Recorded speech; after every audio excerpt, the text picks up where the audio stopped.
Dans le centre de N'Djamena, la joie des partisans du général Mahamad Idriss Déby Itno, donné vainqueur à l'issue du premier tour de la présidentielle, avec 12 jours d'avance sur la proclamation attendue des résultats. Notre bureau est vraiment très content et nous n'arrivons pas à exprimer notre joie parce que tellement qu'on est content, on n'arrive pas en fait, à exprimer comme il le faut.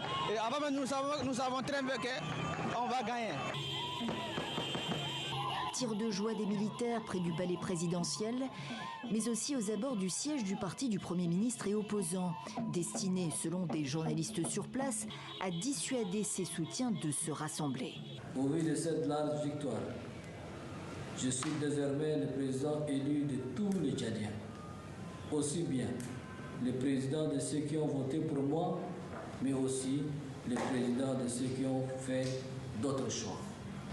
Avec près de 76% de participation, selon l'agence électorale de gestion des élections qu'il a lui-même nommée, les Tchadiens ont massivement voté pour l'homme proclamé chef en avril 2021 suite à l'assassinat de son père Idriss Déby après 30 ans de règne d'une main de fer. Mahamad Idriss Déby, 61,03%.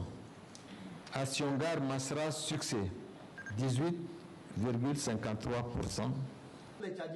Mais la victoire, l'opposant Succès Masra, nommé Premier ministre il y a 4 mois, la revendique aussi.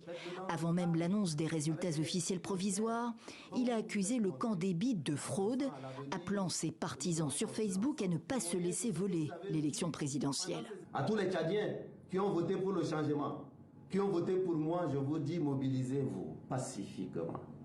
Les résultats seront définitifs une fois validés par le Conseil constitutionnel, lui aussi nommé par Mahamad Idriss Déby Itno.